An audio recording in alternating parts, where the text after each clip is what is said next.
नमस्कार आजिर ओडिशा खबर को स्वागत। आज ओडिशा रे एमिति तीनिटी बड़ सिद्धांत निया जायछि जहा समग्र राज्य को प्रभावित करिपारे एवं शेष खबरटी छात्र छात्रींको पाई बहुत गुरुत्वपूर्ण। खबर 1। ओडिशार मुख्यमंत्री भारतीय जनता पार्टीर जातीय अध्यक्षक सह गुरुत्वपूर्ण बैठक करिसंती। एही बैठक परे राज्यसभा प्रार्थी चयन को नहीं राजनीतिक चर्चा जोर धरिछि। विभिन्न दल मध्यरे राजनीतिक समीकरण नुआ मुख पाइपारे बोली अनुमान। खबर 2। ओडिशा हाईकोर्ट कटकर बन्या नियंत्रण प्रकल्प उपरे कड़ा मनोभाव नेइछंती। वाटको को एप्रिल 20 मध्यरे नूतन हलफनामा दाखल करने निर्देश देइछंती। जदि प्रकल्परे विलंब हुए तेबे कार्यानुष्ठान हेबा संभावना रहिछि। आईन और सुरक्षा। खबर 3। कंधमाल जंगल अंचल एक माओवादी नेतांकु धरिबा पाई युक्त सुरक्षा अभियान आरंभ होइछि। सुरक्षाबल अंचल को घेराव करी तलाशी जारी रखिछंती।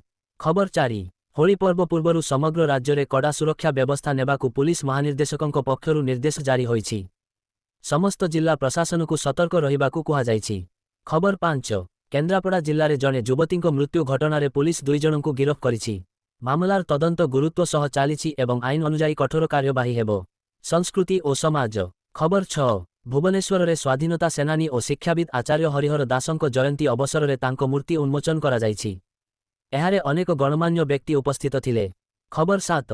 तोषाली मेला 2026 भुवनेश्वर में सफलतार सह समाप्त होइछि। एही मेलारे ओडिशार हस्तशिल्प हस्ततंत्र और सांस्कृतिक प्रदर्शनी देखिबाकू मिलिथिला। खबर 8। ओडिया टीवी अभिनेत्री निकिता मृत्यु मामलारे तांको स्वामी को आजीवन कारादंड दिया जाइछि। अदालत एहाकू गुरुतर अपराध बोली व्याख्या करिसंती। खबर 9। पद्मश्री पुरस्कार प्राप्त घोड़ानाच कलाकार उत्सव चरण दासंको देहावसान घटिछि। तांको अवदान ओडिशार लोककला पाई अमूल्य थिला। अर्थनीति और विकास। खबर 10। केन्दुपत्र श्रमिक माने भल दरमा और सुविधा दाबी में मार्च 17 रु राज्यव्यापी आंदोलन करने घोषणा करिसंती। खबर 11। दुर्नीति विरोधी छापामारी रे भुवनेश्वर जड़े उच्चपदस्थ कर्मचारी घरु बहु टंका और सुना जबत होइछि। तदंत जारी रहिछि। खबर 12। शिक्षक शिक्षा पाई राज्य स्तरीय प्रवेशिका परीक्षा विलोप करा जाइछि। एबे 2026 रु माध्यमरे भर्ती हेबो। खबर 13। ओडिशार 14टी जातीय राजपथ प्रकल्पर अग्रगति समीक्षा करा जाइछि। शीघ्र समाप्ति पाई निर्देश दिया जाइछि।